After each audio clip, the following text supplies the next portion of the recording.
Hello friends, स्वागत है आपका आज की क्लास में। तो आज हम पढ़ने वाले हैं संरचना या बनावट के आधार पर क्रिया के प्रकार। लास्ट क्लास में हमने देखा था कर्म के आधार पर क्रिया के प्रकार। यदि आपने क्रिया के वीडियो शुरू से नहीं देखे हैं तो उसे पहले देख लें ताकि आपको क्रिया अच्छे से समझ में आ जाए। तो आइए शुरू करते हैं। संरचना या बनावट के आधार पर क्रिया को 4 भागों में बांटा गया है। संरचना या बनावट के आधार पर क्रिया के 4 भागों में बांटा गया क्रिया को। जिस तरह से अगर सवाल ये आ जाए कि क्रिया के कितने प्रकार होते हैं तो ये प्रश्न ही गलत होगा, क्योंकि क्रिया जो है उसको कई आधारों पे बांटा गया है। तो सवाल आते हैं कि संरचना या बनावट के आधार पर क्रिया के कितने प्रकार होते हैं, या फिर कर्म के आधार पर क्रिया के कितने प्रकार होते हैं, या प्रयोग के आधार पर क्रिया के कितने प्रकार होते हैं, या फिर उन क्रियाओं को पहचानने के लिए भी आ जाता है प्रश्न। 10th और 12th में ऐसा प्रश्न देखने को कई बार मिला है। तो आप इसे ध्यान से पढ़ें क्योंकि आपके सिलेबस में इंक्लूड है ये टॉपिक और इससे प्रश्न आता ही आता है। तो आइए समझ लेते हैं। संरचना या बनावट के आधार पर क्रिया को 4 भागों में बांटा गया है।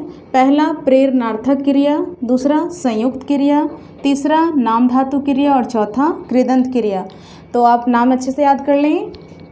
संरचना या बनावट के आधार पर क्रिया कितने प्रकार? 4। कौन कौन? प्रेरणार्थक क्रिया, संयुक्त क्रिया, नाम धातु क्रिया और कृदंत क्रिया। तो संरचना या बनावट के आधार पर क्रिया के 4 प्रकार होते हैं। उन चारों के नाम को हमने देख लिया है। अब हम एक एक करके इनके बारे में समझ लेते हैं। पहला है हमारा प्रेरणार्थक क्रिया। प्रेरणार्थक बना है प्रेरित से। प्रेरित करना, किसी को फोर्स करना, मतलब क्रिया है। चूँकि क्रिया टॉपिक पढ़ रहे हैं हम, तो सारा तो बात होगा किस पे? काम पे ना। सारी चीज़ें घूम फिर के आएंगी किस पे? काम पे। काम ही हो रहा होगा लेकिन अलग अलग तरीके से। तो यहाँ पे जो काम हो रहा होगा, अधिकांश क्रिया में अभी तक हमने देखा कि काम जो है वो कर्ता खुद कर रहा था, है ना। कोई भी काम हो रहा होता है तो उस काम को करने वाला कोई होता है, और जो उस काम को करता है उसे हम क्या कहते हैं? कर्ता। तो ये जो प्रेरणार्थक क्रिया होती है, ये क्रिया ऐसा बोध कराता है कि काम कर्ता खुद न करके किसी दूसरे से करवा रहा है।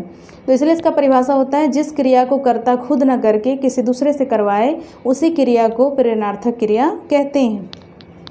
जिस क्रिया को कर्ता स्वयं ना करके किसी और से करवाता है, वैसी क्रिया क्या कहलाती है? प्रेरणार्थक क्रिया कहलाती है।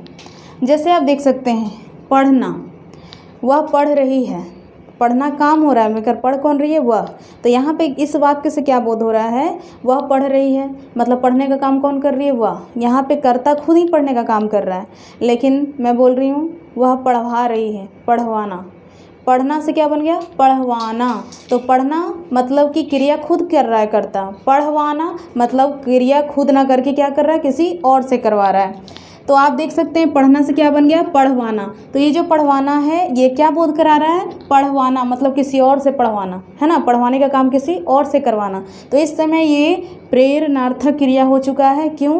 क्योंकि काम खुद ना करके किसी और से करवाया जा रहा है।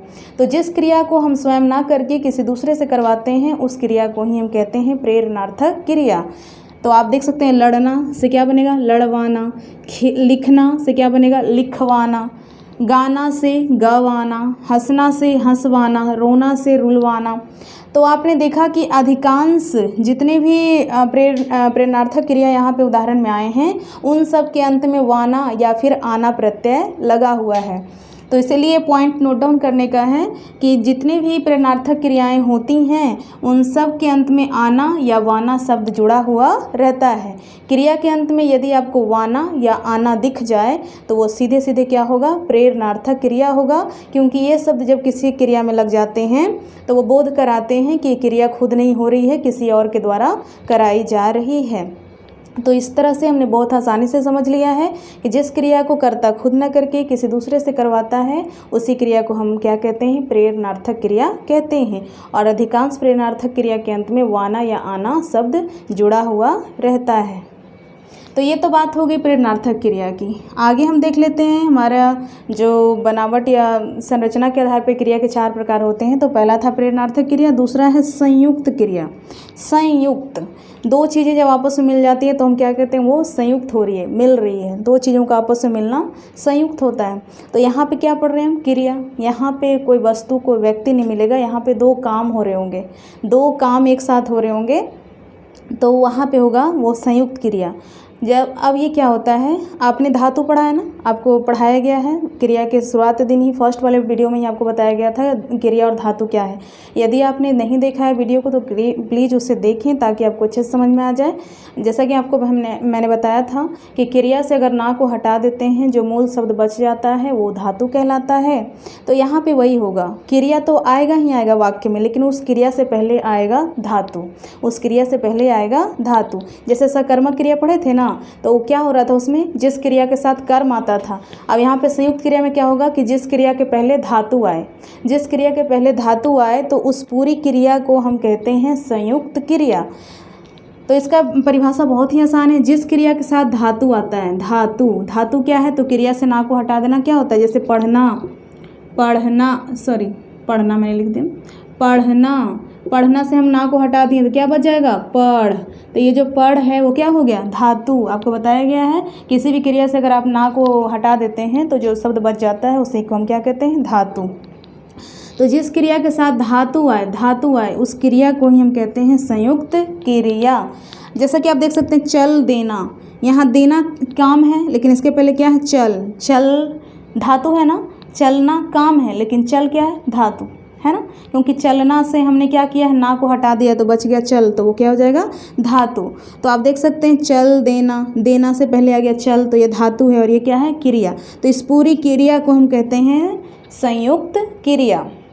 हंस, पढ़ना काम है, क्रिया है। अब इसके पहले क्या आ रहा है, हंस, तो हंस धातु होगा कि नहीं, हाँ होगा, क्योंकि हंस किससे बना है, हंसना से ना को हटा दीजिए, बच गया है शब्द जो क्या होगा, धातु। तो ये देखिए इस क्रिया के पहले भी क्या आ रहा है, धातु, तो ये पूरी क्रिया क्या कहलाएगी, संयुक्त क्रिया। आगे देखिए गिर, पढ़ना क्रिया है, इसके पहले क्या आ रहा है, गिर किससे बना, गिरना से, गिरना भी एक क्रिया है और इस क्रिया से हमने ना को हटा दिया तो क्या बचा है, गिर, जो कि धातु है। तो क्रिया से पहले धातु आ रहा है तो ये पूरी क्रिया क्या कहलाएगी, संयुक्त क्रिया। उसी तरह से रूठ जाना, देखिए जाना क्रिया है और इसके पहले क्या आ रहा है, रूठ किस क्रिया से बना है, रूठना से ना को हटा दीजिए, क्या बचा, रूठ, तो वो धातु है ना। तो यहाँ देखिएगा इस पूरी क्रिया को हम फिर से क्या कह देंगे, संयुक्त क्रिया, क्योंकि दो क्रिया एक साथ हो रही है ना। मना लेना, अब यहाँ पे देख लीजिए लेना क्रिया है, अब मनाना से क्या बना है, मना, है ना। तो मनाना से हमने ना को हटा दिया तो क्या बचा है, मना, तो मना लेना, तो ये भी धातु है और ये क्या है, क्रिया। तो क्रिया के साथ हमें जितनी भी क्रियाएं यहाँ पे आ रही हैं उन सब के साथ क्या लगा हुआ है, धातु लगा हुआ है। तो ये पूरी की पूरी क्रिया जो होगी वो क्या होगी, संयुक्त क्रिया होगी। तो संयुक्त क्रिया बहुत ही आसान है, जिस क्रिया के पहले धातु आता है उस पूरी क्रिया को हम क्या कहते हैं, संयुक्त क्रिया कहते हैं। तो इस तरह से आपने बहुत ही आसानी से समझ लिया प्रेरणार्थक क्रिया क्या है और संयुक्त क्रिया क्या है। नेक्स्ट क्लास में हम जानेंगे नाम धातु क्रिया और कृदंत क्रिया के बारे में। यदि आपको वीडियो अच्छी लगे तो लाइक शेयर सब्सक्राइब जरूर कर दें और कमेंट बॉक्स में जो प्रश्न दिए जाते हैं उसे आप ज़रूर से ज़रूर बनाएं।